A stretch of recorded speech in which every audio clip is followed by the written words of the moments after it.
Welcome to another episode of Programming Lions, where we are on a mission to become more productive citizens through critical thinking, breaking down complex topics together, and having on inspirational and amazing guests. Today, we've got a lot in store. We're going to cover everything from overcoming adversity, immigration, and even Taekwondo. Our guest today is Oscar Munoz-Hernandez, and I had a great opportunity to mentor him through a Marquette engineering alumni program. Oscar has a lot on his plate. He's currently a senior mechanical engineering student. He's working in a co-op job. He runs the Hispanic Engineers Club. He runs the club soccer team. He runs the Taekwondo club team, and somehow runs his own business on the side of all this. But more importantly, he has GSD values, and he's an amazing young guy with a great attitude. So let's get right into it.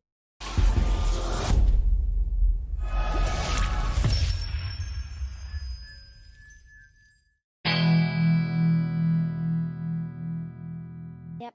Boys, let's get going. Let's get Oscar some questions. You've got a really full schedule. You got engineering school, you got co-op work, you got Taekwondo, you got your F1 Netflix series. You also head up the Hispanic engineering organization at the school, right? Or you're quite involved in that, maybe heading up next year. But nonetheless, then you're also running your own business. So like, Yeah. how do you manage all of this for a young guy, in your, kind of prime of your life? Like, how do you manage all that and still stay, sane? Yeah, it can get very difficult at times. Sometimes it feels like things just pile up and you just can't see the end of it. But at the end of the day, it's just staying organized and having discipline to sit down and do the work you have to do at that moment, because there's more work ahead to be finished. Something I like to think about now is, like you said, being in the prime of my life, early 20s. A lot of people want to be out partying, and of course I want to do that, but Yeah. it's that mindset I made myself think of, sacrificing that fun time now for a future full of it. Because, if I set myself up for success now, I know in the future I'll be enjoying more, of that what I built up on and what I created when I was younger. So that's something I try Amen. to. Boys, you hear that? I just want to make sure you heard that, boys. That would be a good short. That would be. So what he's talking about is, he's putting in the work now because of gratification he will have later. It's, you refer to it as like delayed gratification for effort today.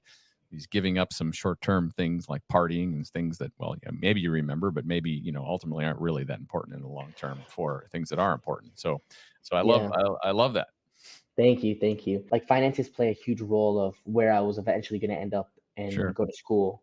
And, even taking the possibility and consideration of not furthering my education because I couldn't afford it. So I made sure that I applied to as many scholarships, as much financial aid as I could.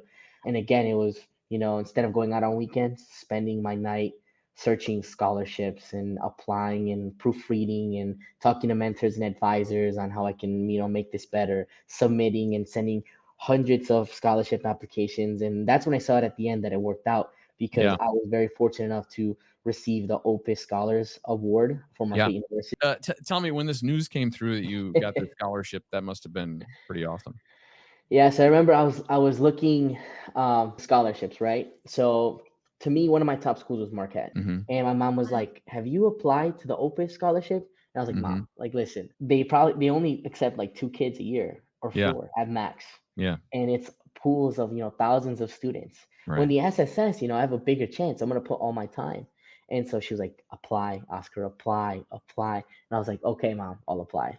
Wise mother. Yeah. And then next thing you know, I get an email, "Congratulations, you've been selected to interview for the Opus Scholarship." Okay. Then your And I said, professor interview "Okay." after. Okay, so they down Interview. interview. Okay, wow. And I said, "Okay, wow." And I That's was like, "Wow, stressful. I did not expect this. Hey, it's not, it goes from, this could potentially be my home to this is my home. No, It's that's your going to be home. my Yeah. home." And, Wow. it's a great feeling. It's a really great feeling. That's amazing. That's really cool. That's Yeah. amazing. That's sick feeling. Yeah. Well, your mom must have been proud, huh? Happy, relieved. So You had a thing on your neck. What does it mean to you? And what does it symbolize? Yeah. Yeah, so this right here, I call it Kairos necklace. I know there's some people like to pronounce it differently, but at Market High, that's where we pronounce it. So this isn't the original one I received. The other one is pretty worn out. The string snapped. So I got this one custom made out of silver because I just wear it so often. So I said, you know what, I'm gonna make a custom piece. But this right here is what's called the Kairos Cross, and you get it after you go on the Kairos retreat. And so this retreat traditionally is for seniors in Jesuit high school. To me, this stands for brotherhood.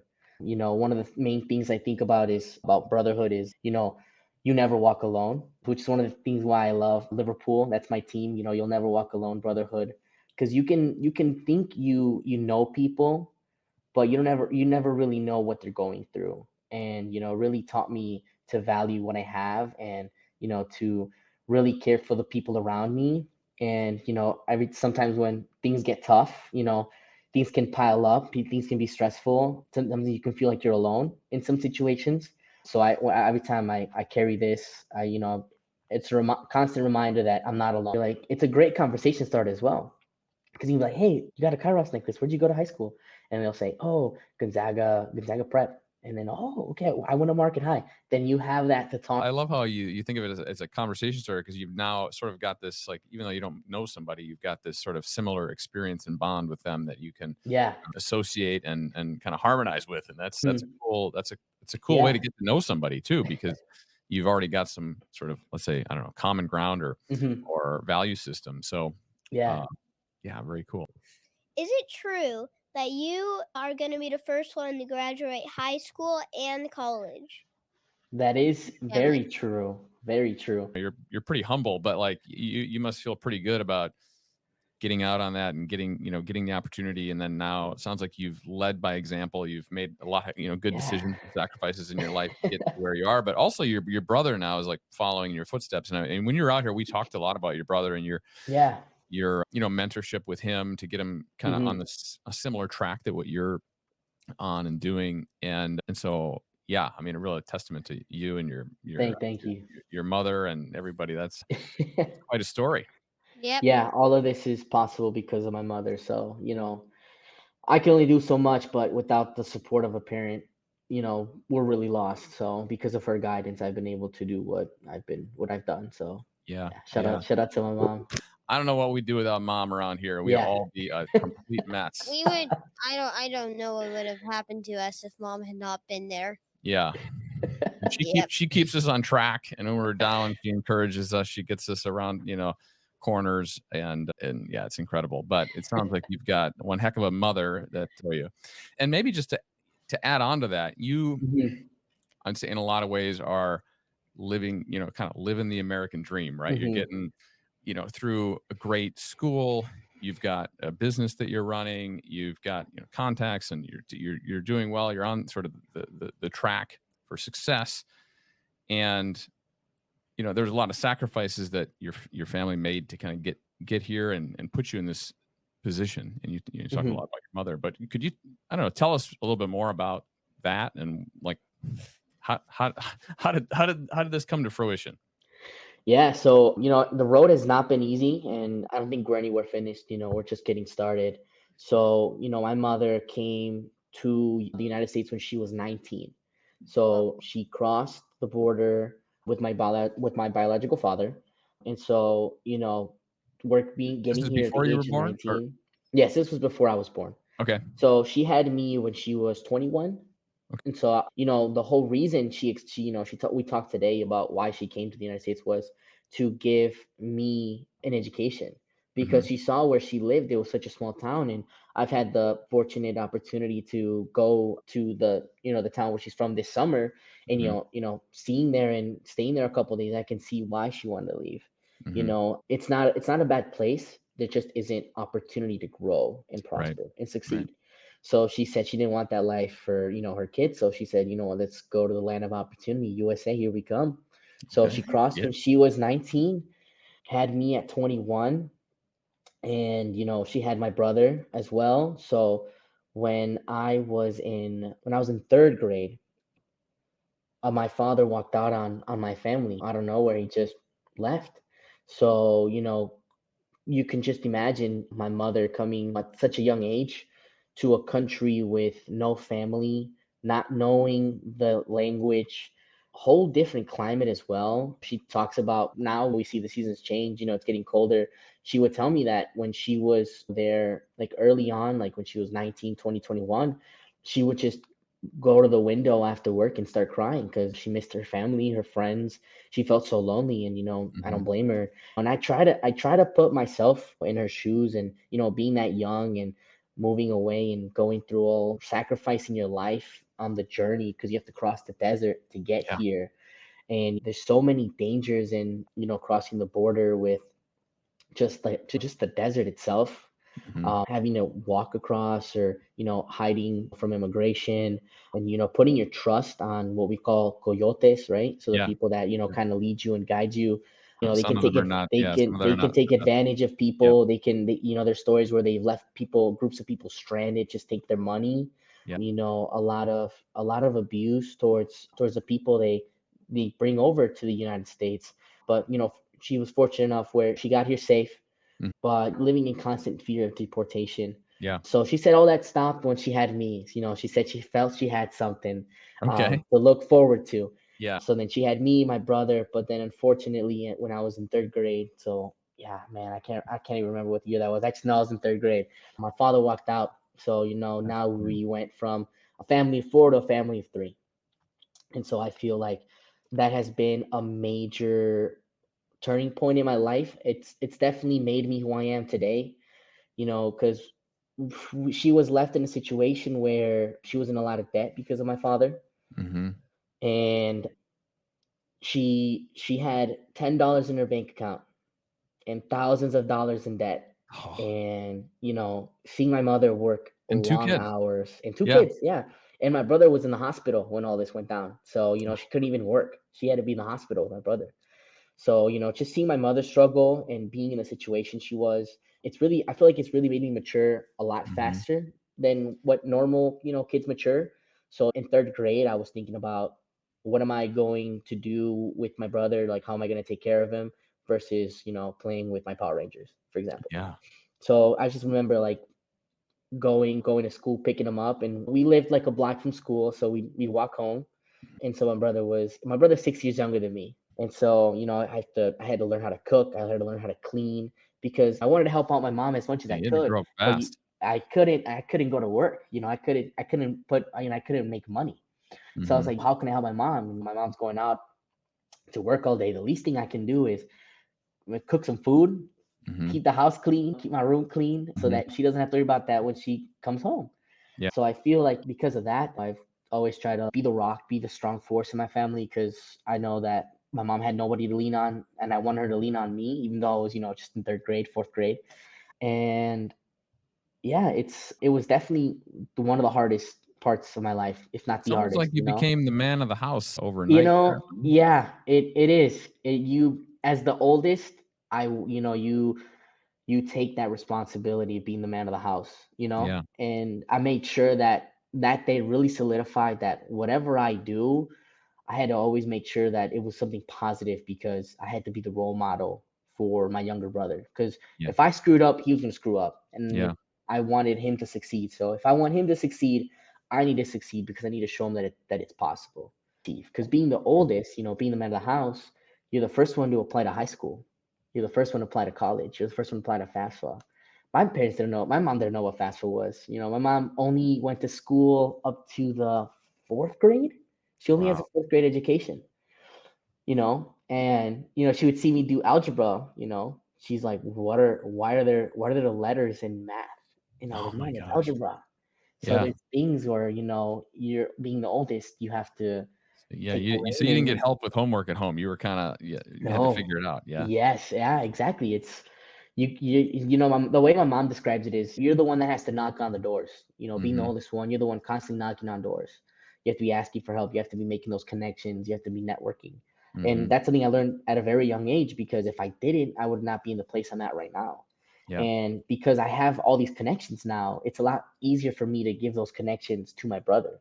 Yeah. So I made sure that he was enrolled in the Upper Bound program, that he went to Marquette High School, and now we're going through the motions. Mhm. And Mhm. it's something that I learned because of my mom, and I'm forever grateful. And yeah, it's my motivation as well. So we're trying to Well, make the American dream a possibility. I got to tell you, when your mom watches this, I want to say, Oscar's mom, you're an inspiration to hardworking mothers all over the world. That's an incredible story, and you must be incredibly proud of what your kids have accomplished. But also, Oscar, I mean, I think you've honored your mother's sacrifice a lot. You've Thank you, thank made the you. most out of the opportunities that you've been given. You've Mhm. also, sacrificed sort of maybe part of your childhood and your time to do all this, and it's wow, it's an incredible story. And and I'm curious, Will and Max, what you think, because you're growing up without like these types of adversity. So obviously Oscar went through a lot of adversity in his life, and sometimes that, in his case, I think is a great example of like how that hardens you and focuses you and builds discipline and ultimately like makes you stronger and better. But what are your thoughts hearing that, boys? I think I think like hearing that your dad leaving you in like third grade, and then like your mom still having like to do, or like having to watch her brother, and you have to make him follow your footsteps to success and all that, and I feel like that's really good. Thank you, thank you. I find it almost like surprising about how that all happened compared to like what I've grown up with. What I've grown up with, I haven't really ever had to work almost.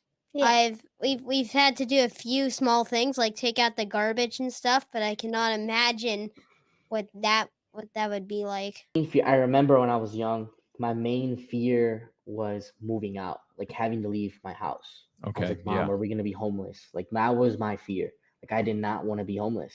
And thinking about that now, it's like that's a horrible feeling to be in third grade and living in constant fear of being It's homeless. unimaginable.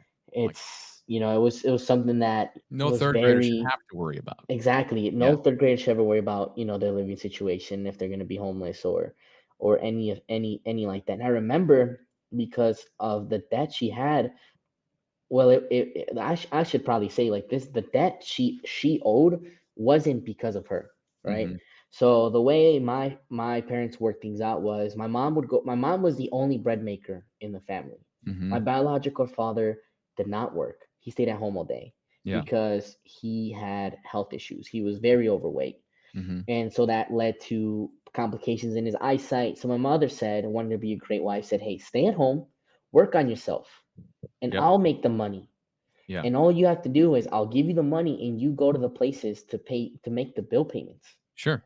So what did he do? That's a pretty good deal. What did he do? He didn't do anything to better his health situation. He pocketed all the money and he left. He stole my PlayStation Portable, my PSP, my MP3, and my games, our video recorder. Because I remember coming back home and all my stuff was missing. All my games were missing, and he left, and his stuff was gone. Didn't say anything to us. That was it. We get a phone call from his mom a couple days that he's in Mexico, and that was it was like I just couldn't process it when I was that young. I was like, my games. That's And I wild. just What kind of the person I heck? does that? exactly. And it's horrible. Like who does that to a child? Who does that? And so I Mm. remember it was getting cold, and it was winter. It was probably like November, and the electricity, they shut off our electricity.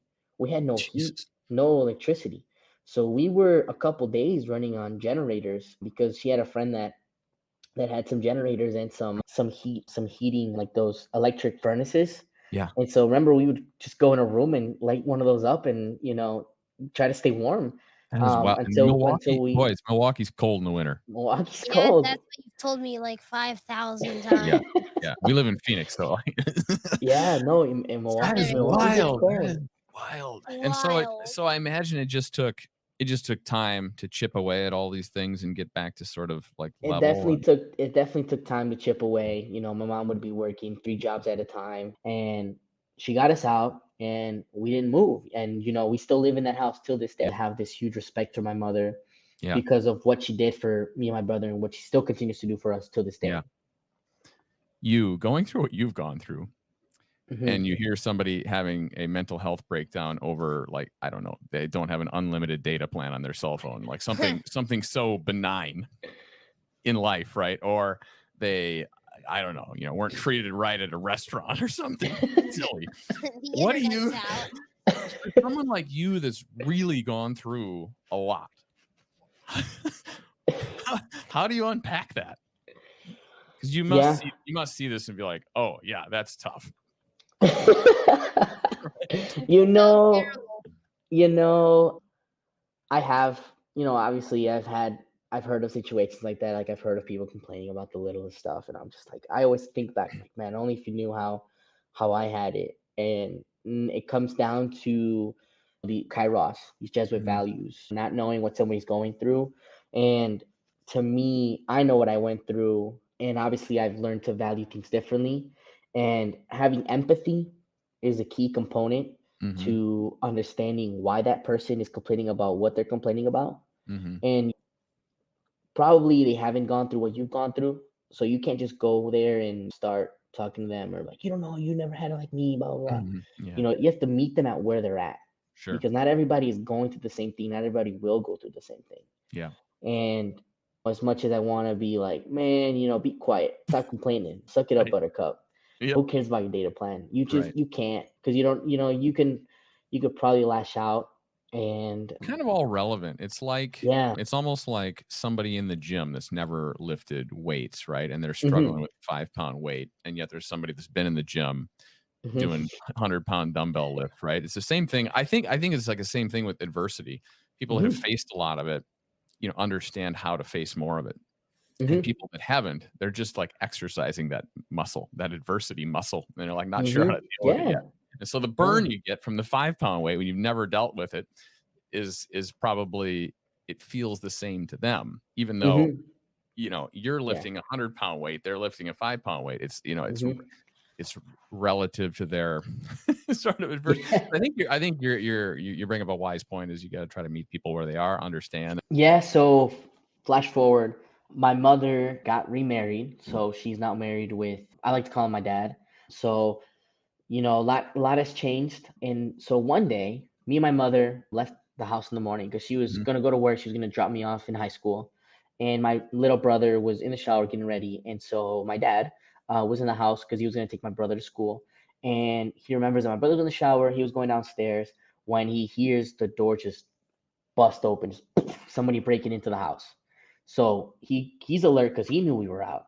So he runs to he runs to the living room, and he sees two guys breaking into the house. And so he starts chasing them. They run at the house. And so as he's chasing them to grab one of them, they pull out a gun and they start shooting. And so they probably shot like 3 times, he said. They missed them. But they hit our roof, right? Like the top, like sheet metal. So we had that as evidence. And so they get in a car, they skirt away. My dad calls my mom, he lets her know. We call the police. Yep. And because of that, we were able to file a police report, and through that way, you can apply for what's called, in Spanish, called la visa U. So it's a type of visa. I don't really know what the English term it is for it. So what that does is, if you're like a victim of a crime, you can apply for residency through that path. They finally received a while ago the news that they were approved, and so that gets them, what was it called? It's like a work permit. Okay. So they now have a social security number as well. So now they're able to use their real identity, work wherever they want, and now with that, they don't have to fear deportation anymore. Yeah, I was gonna say, they can work here. Fear of They deportation. can work here. Yeah, they can work here as long as they want, and do Uncle Sam wants you to do your taxes. So as long as you do all that stuff, check, you're good. This to me is a really great story. We talked a lot when you were out here, and I really enjoyed all the conversations we had. Thank you. Me too. Unfortunately, a lot of people just can't have civil conversations about some of these like complex topics these days. But your story is to me an inspiring one of a mother that came to a country to make a better life for her kids. These are the types of people that we want coming into the country, living the American dream, raising kids that are contributing to society, great young men like yourself. And so, I think it's hard for anybody to argue against that as being like the ideal standard for what you want people to come into the country and do. But as you know, immigration is like a huge topic right now in the news, and the border's largely kind of been open. We got few million people coming across every year, and so there's a lot of questions about like, well, what should we do? And so I am actually curious, like from your perspective and your background, like what do you think? Like what should the government do about the border crisis situation that's I don't know, fair, equitable, etc. Yeah, I'm no politician. I was in student government for Good a thing. for a semester, so I know that's not my forte. Yeah. But being here, being on the side of being the son of immigrant parents, I would, and immigration has been a huge issue for a long time, and it's something that needs to be fixed sooner rather than later. And something I wish the United States would understand is, you know, the reason there's so much immigration is because people are looking for opportunity to work. They want to Mhm. provide for their family because if they stay where they're at right now, people are fighting to survive. A Yeah. lot of people can't provide food for their family. There's no opportunities to succeed and be successful, which is why it leaves them no option but to move to a country that does give you those opportunities. Right. So it's very unfortunate that people in Mexico have to deal with that. And I just want the government to, I wish they understood that we're not here to ask for handouts. We're Mhm. not here to ask and just wanting to receive money. We're here to work. Mhm. We're here because, we understand there's a system, and we just want to be part of the system. And I think the US would benefit from, having like a treaty or something with Mexico to Mhm. create some type of process where you could have people come here work, if rotate, like a rotation of people, or just having a Yep. program, because the more people you have here working, that's going to better the economy Yeah. overall. So instead of working against each other, we need to work Yeah. with each other, because I feel like both countries can benefit from it. But Mm. unfortunately, there's extremists on both sides, Yeah. and I feel like immigration has turned into this trigger word now. Can't solve tough problems without dialogue Exactly.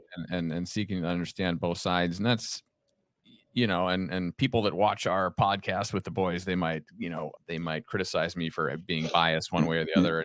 But ultimately, like I will say, like truthfully, at the bottom of my heart, I'm trying to help these two clowns think critically, think objectively, Mhm. think rationally about some of these topics going on, and how do we unpack them, and how do we do that constructively versus a lot of things we see in the news today. It's just it's just garbage. People like arguing, talking point with this against talking point that, and Mhm. immigration certainly in that circle. But the reality is, I'd say like some of the things I think about is like there's real people behind this. Like you're a great example, and there's real people behind this that have come here to make a better life, well intended, want to be part of the system, want to contribute, want to work, all of that stuff, right? They don't want to be dependents on the system. And like those are the kinds of people we want. So how do we find a way, to get them part of the system as soon as possible? Because it's in everybody's best interest I if they're think part so. of the Yeah, system and I paying think into the so. tax programs and all these things. And then on the other side, certainly, like there's arguments to say like, oh well, not everybody coming across is well intended. Okay, Mhm. sure, Mhm. sure. So well, so then like let's figure out how do we distinguish the people who are well intended from not. Do we register or whatever. But yeah, it seems that there needs to be a comprehensive plan to deal with like how people are coming across, and then Yep. and then a plan for like what's the allotment, how many people come across, or are there certain qualifications they have to meet to come across, versus just stopping everything. Obviously that's not going to work either.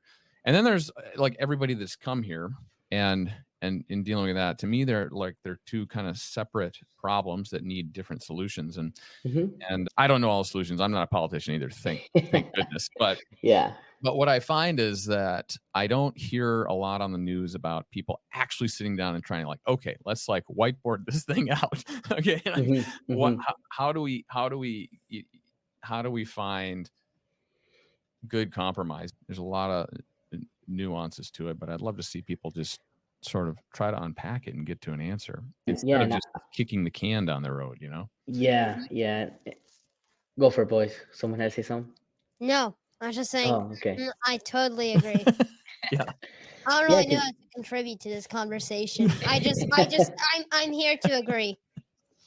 Yeah. That's good. That's good. Just soak it all in, try to, learn as much as possible. And, the key takeaway here, I think, is curiosity, being curious. Because I feel like a lot of people lack curiosity. Because I feel like if we were all curious, we would be living in a much better situation. So being young now, being curious, looking at the news, reading different medias, having these conversations, talking to people, it just adds to your bank, so that you can eventually, contribute to these conversations in the future. Yeah. Thank you for those words. You're welcome. Yeah. Deep thoughts. And boys, I think what Oscar said is wise, but like this is a great example of what, we've gotten a lot deeper in conversation with Oscar today. You've heard his background. Like, do you think, like, how do you think of him now versus he was just, a student from Marquette that came to visit us. Now you're like, wow, this guy's got a crazy story. Yeah, my mind has changed a lot from what I first thought you were. First, I thought you were just like a friend of Dad's that was like a friend of Dad's that he met online. That sounds kind of creepy. That was from the same college that he went to, but no, I guess not. It's a lot more deep. Yeah, for sure. Yeah, it's been a pleasure to get connected with Oscar. I've learned probably more from him than he's learned from me in this mentorship program. But it's been awesome, and I have no doubt we're gonna stay in touch. Absolutely. I think your story and your willingness to talk about this is inspiring for people, and it also gets this out there so that hopefully we can get more constructive conversation. Rapid fire. Oh my God, Dad, you're embarrassing us. Get used to it. Oh no. Okay, ready? 3, 2, 1. If you can only speak one word for the rest of your life, would it rather be snarf or meow? Meow. Would your mascot rather be a recliner or garden hose? A recliner. Okay. Nice mascot. Apple or Android? Apple. Okay. Would you rather be trapped in a pit of spiders or snakes? Snakes. Okay. Excluding us, of course. Who is your idol? Ooh, my idol? Excluding us. I would, I like to say, my mother. If you could go anywhere on vacation, where would that be? Japan. Japan. Oh, wow. Interesting. Yeah. And then, all right, if you had to eat one thing for the rest of your life, what would it be? Pizza. I love pizza. What do you like on your pizza? Pineapple. Oh. Yeah. That makes me Yeah. I feel like that's very controversial, but pineapple on pizza. That's the most controversial thing we talked about. I'm coming for you. That's gonna be the thumbnail. Yeah. You're gonna get canceled now. Darn it. We get some really authentic tamales from a friend of ours every Christmas, and we got those. Yeah. We have them, and so we're gonna be heating those up over the Christmas Wait, I time. didn't know that we got them. Yeah. We did? Yes. Oh, nice. Mm-hmm. Yeah, it's cooked a lot right now, during Christmas time. Mm-hmm. A lot. Yeah. Tamales and pozole is what's on our dinner table. So okay. Excited for that. Nice. Okay. Well, let's move on from the rapid fire. Thanks, boys. That was good stuff. Yeah. And couple of closing questions. So you have, let's see, co-op programs going on. Then you've got school through next year. You graduate. What's your dream job when you get wrapped up with your engineering program? Yeah, my dream job will be to be a NASA engineer. I want to work for Okay. NASA. That would be so. My goal is to work on projects that help humans reach Mars. That's my life goal. Because being part of a team that places a human on Mars, if that's history, I can say I created history. I was part of history. You do work at NASA. Can you maybe tell us if the moon landing was real? I'll let you know. I'll let you know. What are your final words for the GSD Nation? Advice. GSD Nation. GSD Nation. Yeah. People can forget what you said, but they will never forget how you made them feel. I was told this, but I feel like the younger you're told, the better, is to pay constant attention to the people you surround yourself with, the friends you hang out with. The people you surround yourself with is really a scope in the future, and what you're going to do. Because if you surround yourself with people that are constantly studying, that they want a good future, you're eventually going to adapt those behaviors. If there's one person you're going to trust in your life, it's going to be your brother. Really, you can have all the friends in the world, but the one person you can trust and the one person you should really take care of is your brother. So Okay, I love that. I'll keep that in mind. Okay. keep it in mind, both of you guys. Yeah. Okay. I'll keep it in mind for when Max argues with me. And I'll tell him, remember what Oscar said. Yeah. I just want to say thanks for coming on the show, Oscar. You are an incredible young guy. I feel blessed to have been paired up with you on this mentorship program. I think we're going to be friends forever. And I think we'll so stay in too. touch. And I'm looking forward to that. You embody all of the things that we think about here at GST Nation, the values that I'm trying to instill in my children, and what we talk about on our shows and everything. So I appreciate you coming on, sharing your story. Maybe we'll do this again sometime, but we're going to keep following your career and your journey, and I wish you the best of luck, and give your mom a big hug and a gratitude from us. She has paved the way for you, and she's sacrificed a lot, and I have a lot of respect for her and yourself, obviously. But Thank you. wish you a great holiday season, and Thank you for coming on. Thank you for having me, guys. I really appreciate all the questions and all the time you guys put into this. if you enjoyed this content, please subscribe, like, comment, share. It really makes a difference for us. Thank you. Until next time.